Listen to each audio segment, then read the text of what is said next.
great pleasure to introduce our next presenter, someone who I'm sure you will all recognise, and it's a great opportunity to hear more of Joy Nugent's story. So for Soul Talks, our next health and wellness presenter is indeed Joy Nugent. I'm going to read a little bit about Joy. She's the founder of Soul Talks and Hunab.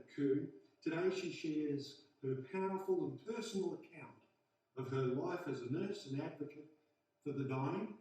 As a private palliative care nurse, Joy respected the beliefs and wishes of her patients. She offered non-judgmental and loving care and trained her employees to do the same. Therapeutic aromatherapy, massage, Reiki, meditation, and flexible sleep schedules were all promoted. Encouraging the participation of loved ones, this holistic approach to life and death was a stark contrast to many hospital and hospice programs. Please welcome Joy Nugent. Thank you, Jonathan. Well, I'm an old nurse, and there's a photo of my graduation. My mother put it on her wall and was so proud of her nurse daughter. But in those days, yes, we wore veils and things were different.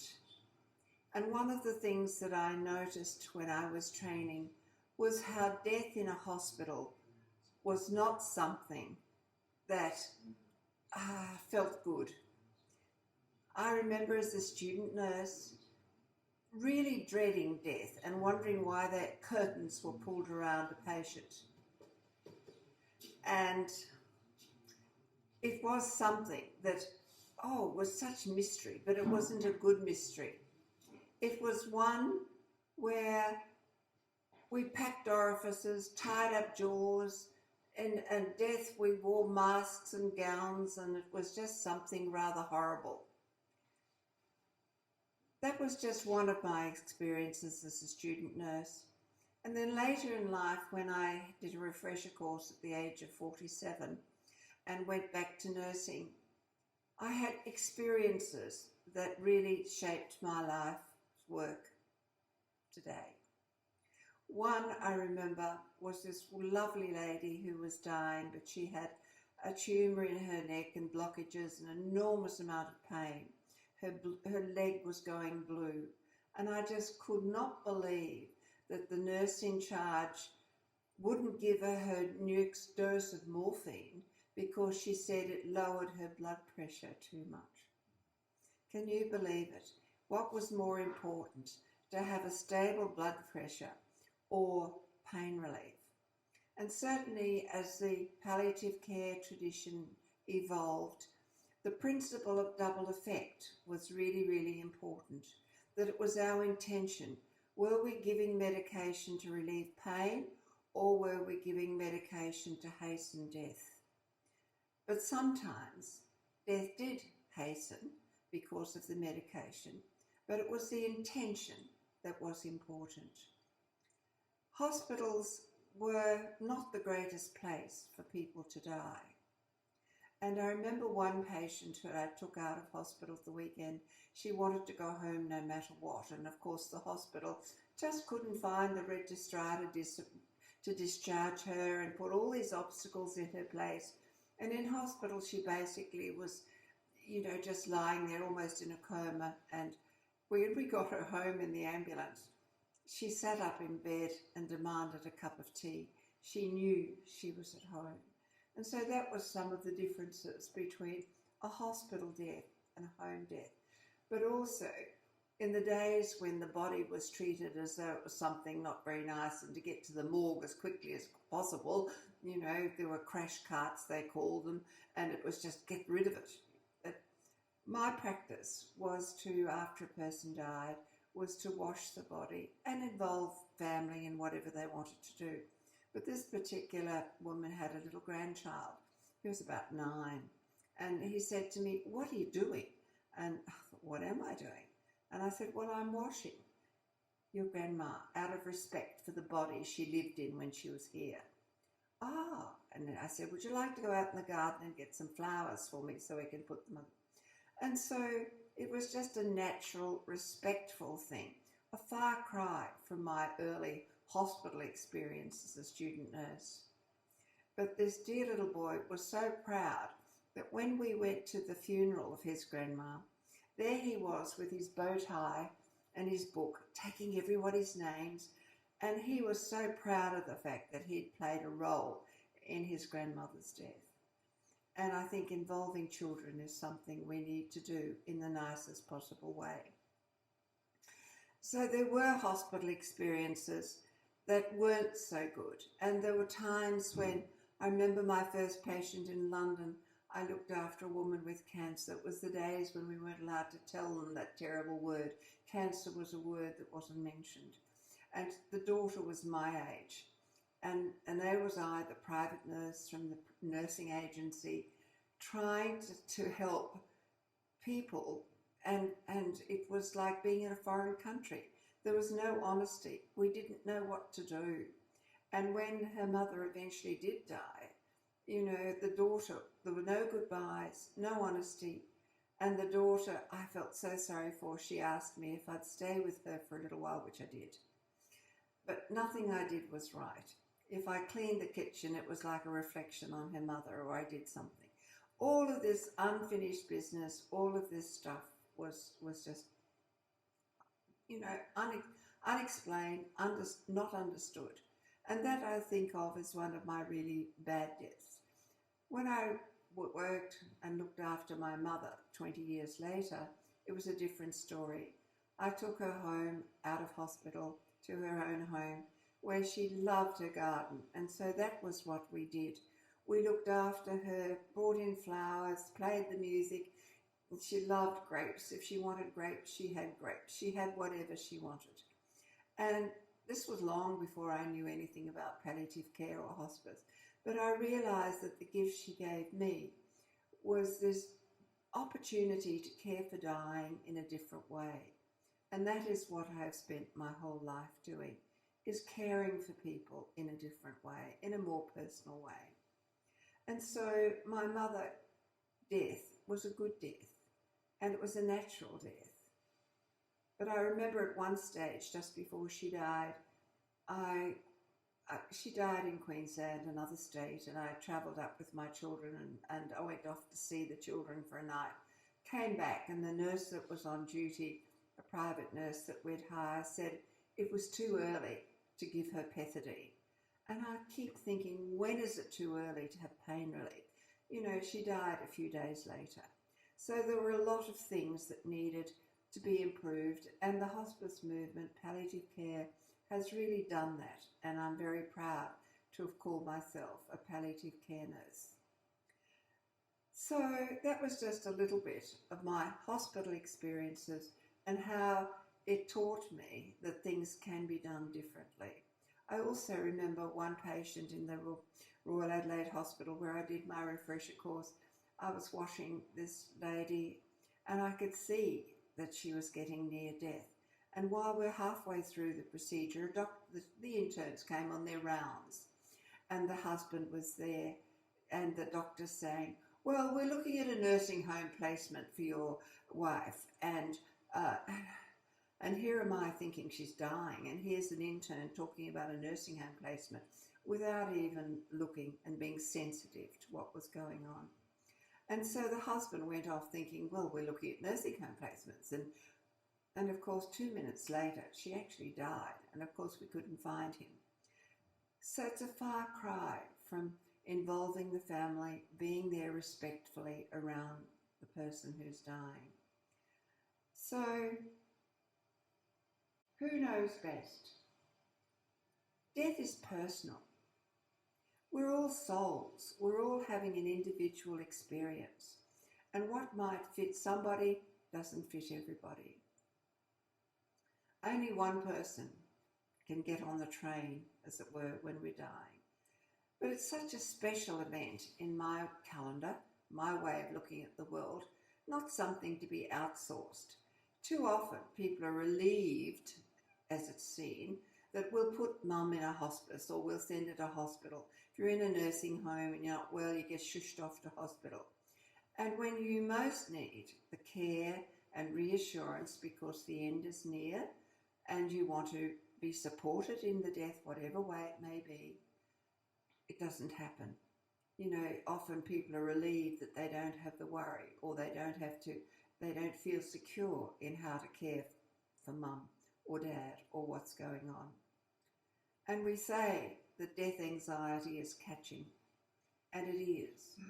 But death anxiety really comes down to what comes next. People don't know that maybe death is just this terminus where you get, as one friend said, you get off one bus and you get into another. You know, this is this sort of care that is different. And it needs preparation. And that's why I think it's excellent that today we have advanced care directives, that we can prepare people for what's coming ahead. At the moment, I'm preparing my family in an unusual way, maybe.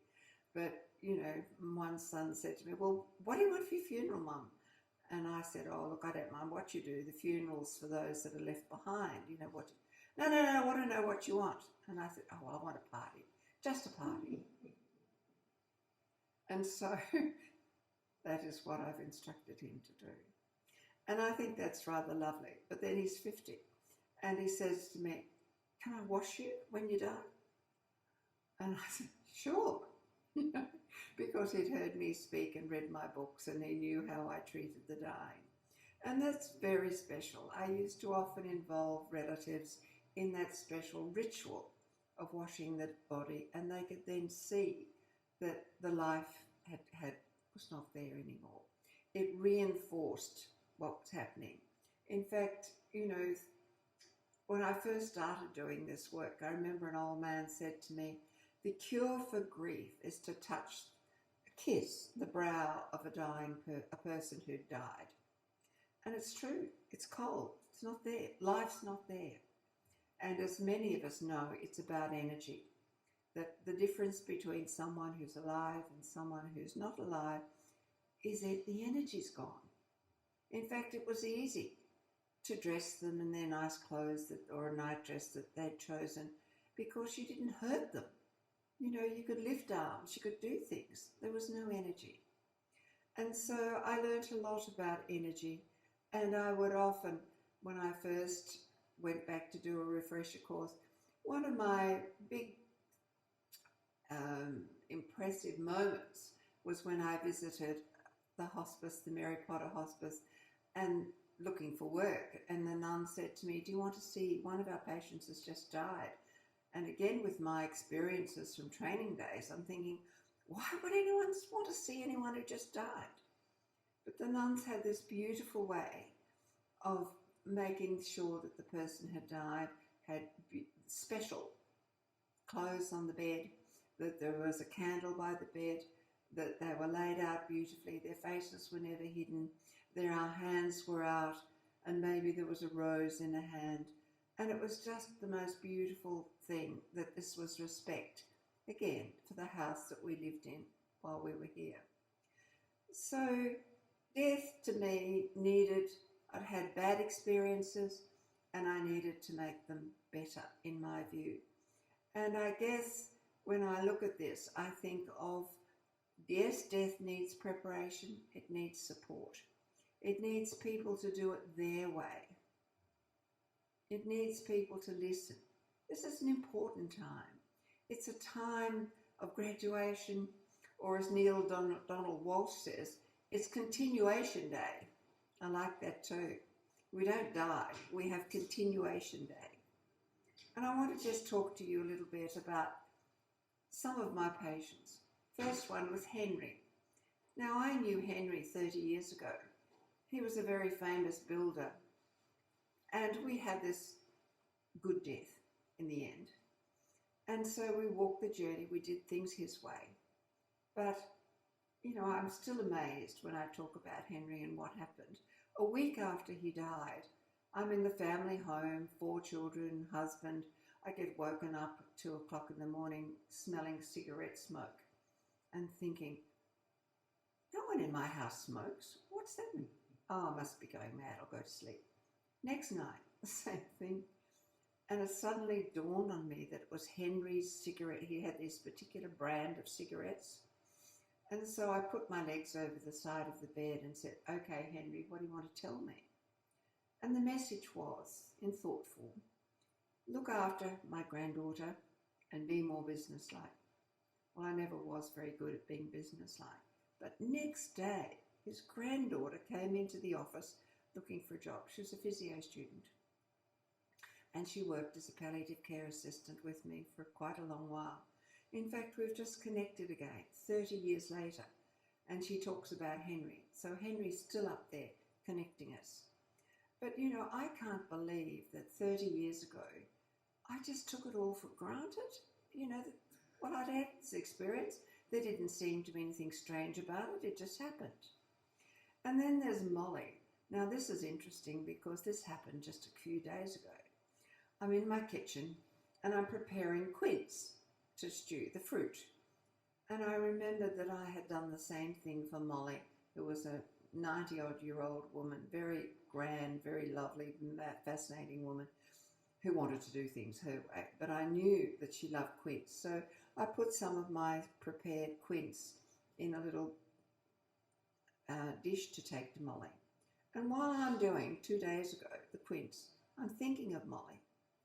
And suddenly I get an email from the carer who had meant so much to Molly. It was, again, this was a carer who was very special, and Molly had said to her, "Look, it'd be good for you to be with me when I died." And so the carer, they had this incredible connection, and you need connection. But Molly was sent by the Rellies to a nursing home, and for the last 48 days of her life, this particular carer did not leave her side.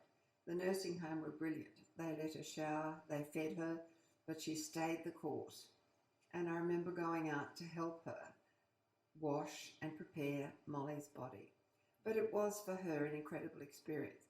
So here we are in the energy of thought form, all connected, like a few days ago. And then there was David. David was, again, one of my very early patients. It could have been the first patient. In fact, his wife writes about it in the foreword of this book. The last week of his life, he had 80 visitors. And we thought, who's he waiting for? He must be waiting for someone. You know, we sat around, his mates sat around his bed with tinnies, drinking beer. And they'd have this conversation. And he was very weak. But every now and again, if he wanted to speak, he put his hand up and he'd say, "No, it wasn't a Ford, it was a Chevy." You know, he was interrupting. But he was listening. He was enjoying the company. Now, what a far cry that was to a hospital death, which was all so natural and so lovely. But David certainly is still around today too. And then there's what I call Lady M. She was frightfully regal.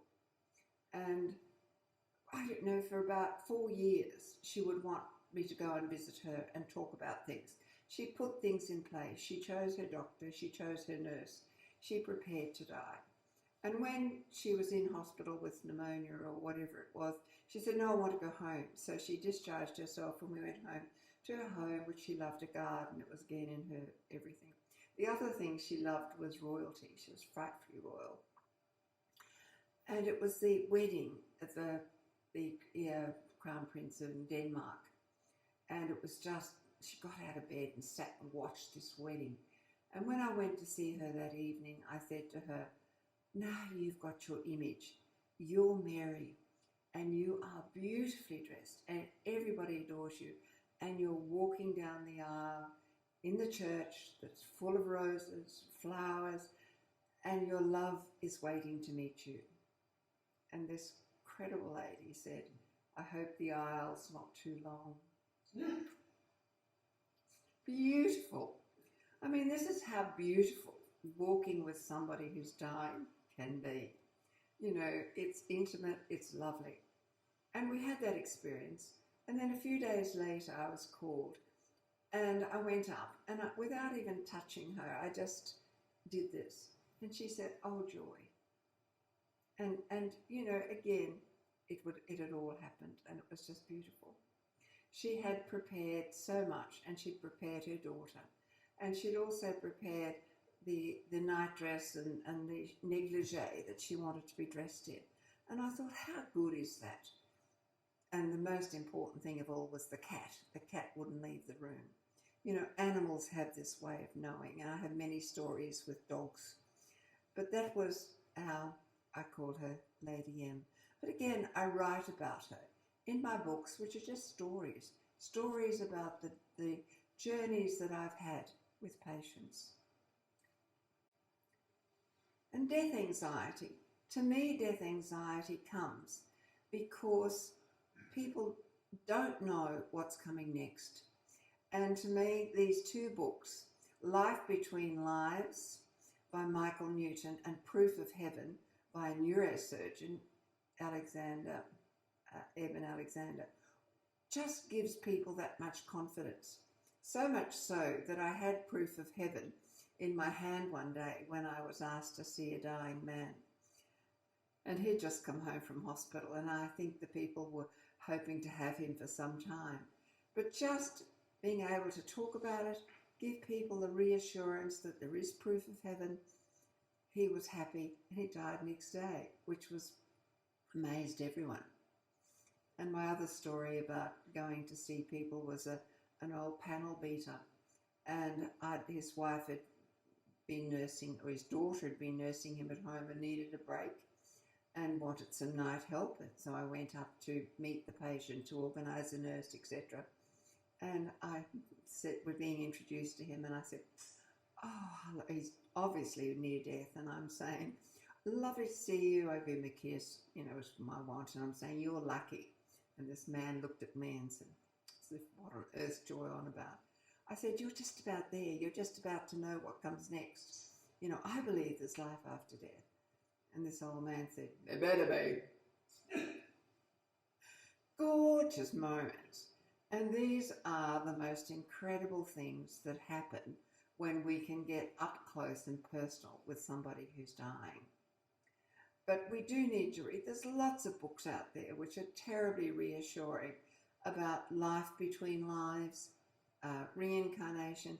Florence Nightingale wrote that the purpose of life was to come from imperfect to perfect, and you needed more than one lifetime to do it. So she believed in reincarnation, as I do. You know, I just see we are souls, and when you look at life as a soul having a physical experience, it's quite a different story. I want to talk a little bit about the use of medications. I mentioned a little bit before about the principle of double effect. But I see the goal of palliative care is to make the physical form a comfortable enough place to live in while the soul prepares to leave. In fact, I think it was Jung who said, just as the physical body heals itself with a scab, etc., etc., so does the soul. But I don't believe we need an uncomfortable physical body while the soul is doing its healing and preparing to leave. And I also think what's terribly important for those who are caring for the dying is to consider those that are at the bedside. And I remember an old school friend of mine who was a pharmacist and looking after her husband. She said, oh, it was just awful. He wriggled and he wanted to sit up and he wanted to get out of the bed and he wanted this. And I think there is no harm in giving terminal sedation or anti-anxiety medications, because those at the bedside are happy and they feel good if they see someone at peace, someone who's just sleeping their life away, as I used to say. So I don't think we need to be frightened of medication. I think it all has a place. But there's so many other things to consider when it is being given. In fact, sometimes people think that it shortens life. I know by making people comfortable, it actually lengthens life in so many cases. But again, we talk about this soul as energy, and I like to learn and teach particularly my grandchildren about the chakras and learning how the energy flows through our body and what happens when the energy leaves the body, and hopefully maybe by the crown chakra, sometimes through the heart chakra. But we need to again consider what we're doing and look at the chakras and remember the chakras after a person's died. You know, we really need to make sure that the energy goes and it's respectfully done. And people have practices, and light and sound and colours and vibrations all affect how we can encourage the energy to leave the body, and when it goes, and how long to not hurry bodies away and things like that. It's all very respectful. But only the physical form dies, and that is really what I believe and what I've learned and become quite comfortable about.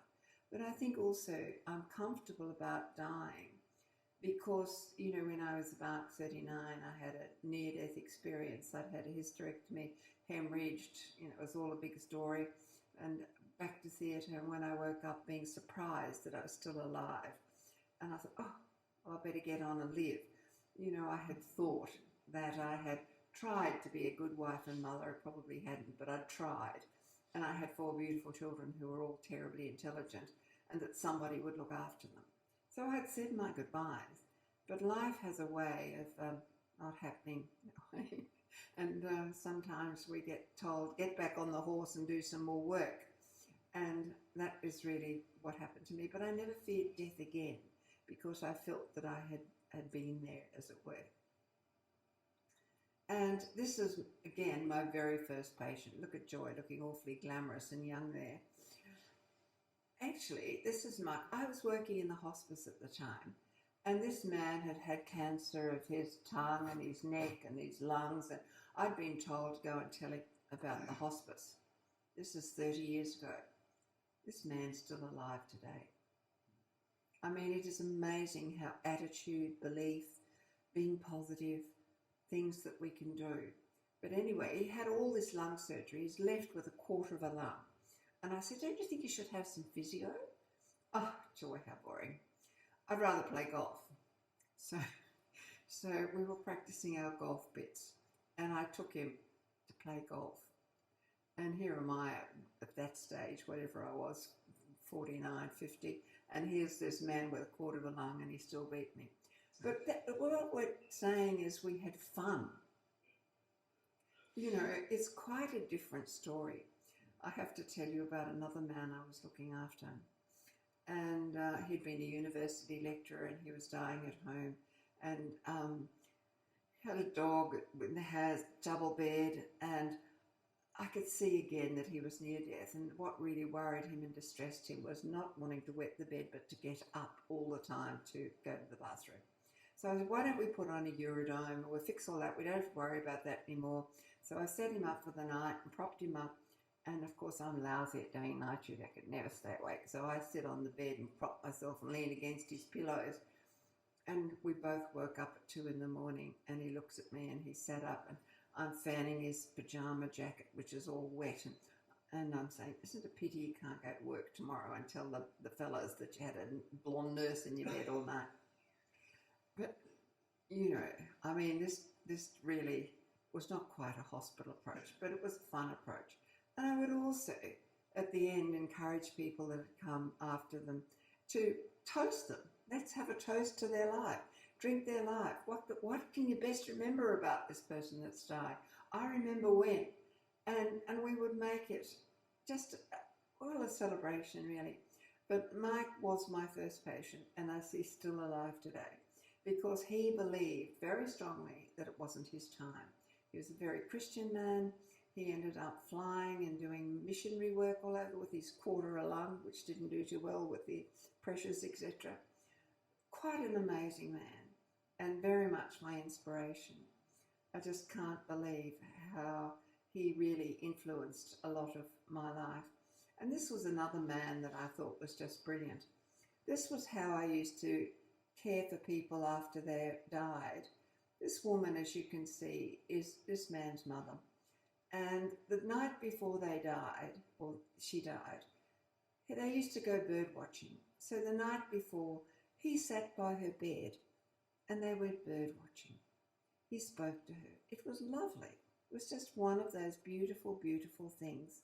But I have to tell you a little bit about her. The night I went to see her in the morning. The night before, she'd been all sweaty and smelly and all the rest of it. And I thought, how on earth can I get her to the shower? She was a Quaker, and she had a good belief in God. And I said to her, you know, cleanliness is next to godliness. Do you think you could make the shower? And I swear she walked on water. She wanted to be clean for God. And we washed her hair, washed her cleanliness next to godliness, we used to say, and got her back to bed. And she lay back on those pillows, and literally just a short time later, she died. And we made her look beautiful. The son came, he travelled, he got there in time. But that was taken on Saturday night, but they didn't want him to let her go. So she was still like that on Monday morning. And the funeral people couldn't believe when they came to take a body away, that there was laughter and love that was all sitting around as we remembered things. So again, it was a different way to look at how we treat people who are dying.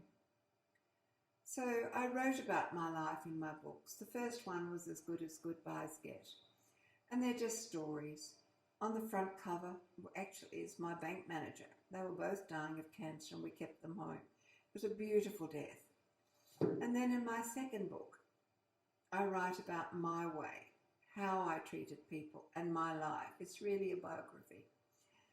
But I had a moment of interest when I had a phone call from America and they said, we've got a book of yours here. It's got a photo of Princess Diana on the front cover. I said, no, that's me. And I call it my Princess Di moment though, because that was the moment that I left my marriage and really devoted all my life to caring for the dying. And this was Bert. He was a beautiful man, and he lived in Brisbane, and I would commute from Adelaide to Brisbane every few weeks and have a practice. And he was just incredible. I would do his dressings. He was just, thank God for Duoderm and modern dressings, but it was just a beautiful, beautiful experience. But that, of course, is my Princess Di moment. And this, the last one, is called Parting the Veil, where I really write about my experiences and beliefs that I came to, what came to me to be important when we care for the dying. And the photo there is of another of my patients. She was a lawyer, and she asked me to go to hospital to talk about dying. And she must have spent about 2 weeks in hospital, and I would visit her and we'd talk about it, whatever she wanted to talk about. She wrote a letter to her oncologist saying, I don't want any more chemotherapy and this is why. But, you know, too often they're intimidated by the all-powerful people that are in charge of their health, and the little voice of the patient is not listened to. And so she was a spiritualist as well as a lawyer. And it was fascinating. Eventually we got her home, and she died at home. And she was in an inside room, but she died at 9 o'clock in the morning. And it was the first time I actually saw an orb rise from her crown of her head. And it was collected by another orb behind it. And this full orb and half orb just went up the wall and into the ceiling. And I'm thinking, oh, why don't I have a camera? Well, what have I seen? It was 9 o'clock in the morning. There were no lights. There couldn't have been a reflection. So I thought that was the most beautiful gift that I'd been given, to actually see her soul leave the body. And I write about things like that in this, what I call Parting the Veil. So we could tell stories all day, as you could see. But I like this. The most beautiful people we have known are those who have known defeat, known suffering, known struggle, known loss, and have found their way out of the depths.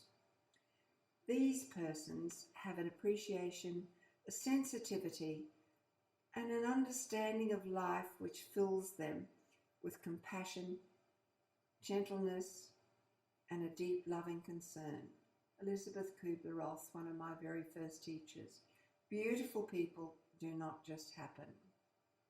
So how do people find their way out of the depths. I believe with Florence Nightingale, you find them by going inward. The mystical path is an inward path. But we can choose how we look at things. Viktor Frankl said, despair is suffering without meaning. How can we find meaning in the suffering? And I can tell you, so many mothers and fathers that I looked after, I would say this is the most important time in your life, because you can now be an example to your children and grandchildren of how to die. If you do this well, in your suffering, it's bringing people together. And it was totally amazing how many families had dysfunctional families, but around the bedside with somebody who was dying, they came together.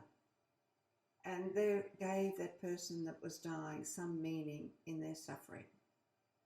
And people want to die with a sense of it's all been worthwhile. In my hospice days, I remember a very elderly man. He was so old I don't think he knew his birthday. But it was a 6-bed ward, and I noticed his wife was there, and I was the other side of the room, and I went over to see him, and I said to his wife, how are you getting on? And she said, oh, my 2 sons are looking, or our 2 sons are looking after me beautifully. La, la, la, one's doing this, one's doing that. And I just stroked his brow and said, well, you've done well. And he just died. But I thought, how nice to die with that sense of my life's had some meaning and some purpose. Again, this is a far cry from the medical model. So how do we go within? Well, very much in the teachings and with the palliative care nurses and in my own life, I always say you can't give away what you haven't got yourself.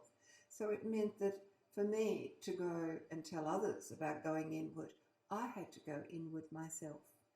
And one of the very first things that I did was the Myers-Briggs typology, where I learnt about introvert and extroverts and feelers and thinkers and sensates and intuitives and people that came to conclusions quickly and those that took forever and wanted to explore this and that, and how the combination of 4 letters and 4 qualities could really influence us.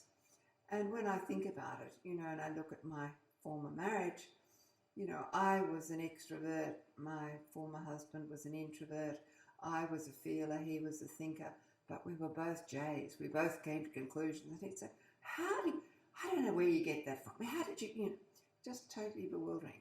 And I'm thinking, well, if I'd read all this and knew all this, well, maybe, and we'd all been on the same page and understood each other. But even when I would talk about Myers-Briggs in classes, people would say, oh, look, send me an email a day later and say, oh, you saved my marriage.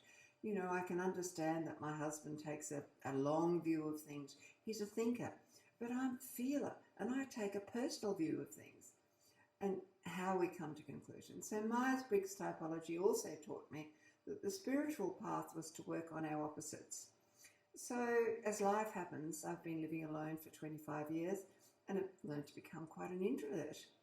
I've also learned to be more intellectual rather than emotional. Poor old free cell gets a bashing every day. I've got to work this out.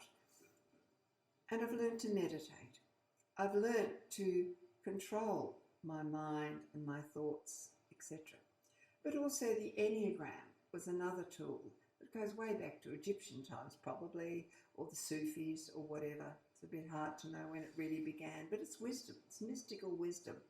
9 numbers in a circle. 3 numbers come from the heart, 3 from the head, and 3 from the gut. And you choose your number and who you are. It's another way of getting to know yourself. Well, on an Enneagram, I'm an 8. I'm an intuitive, but I'm also a boss. I call it my Duchess archetype.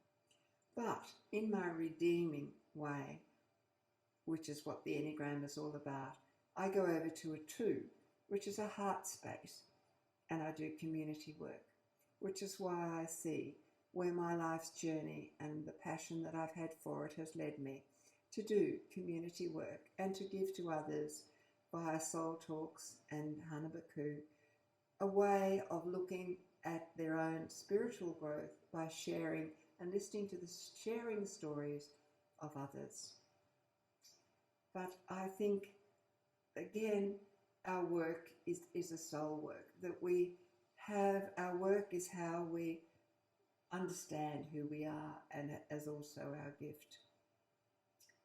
But I do want to stress the role of energy and how emotions and thoughts are energy, and that around the bedside, what we need more than anything is peace and calm and quiet. We need loving thoughts. We need the thoughts to be appreciation. We need them to be loving. We need loving little touches. Like, I remember one 14-year-old daughter who didn't want to come too close to her father. I'd say, come and massage his hand. No, I don't know that. A few minutes later, all right, well, show me how to do it. And so here I am showing her how to massage her dying father's hand. It was a beautiful moment. So all I ever hope for is that what I have gained and the passion that I have had in caring for people who are dying can reach others. And with that, I'd just like to say thank you.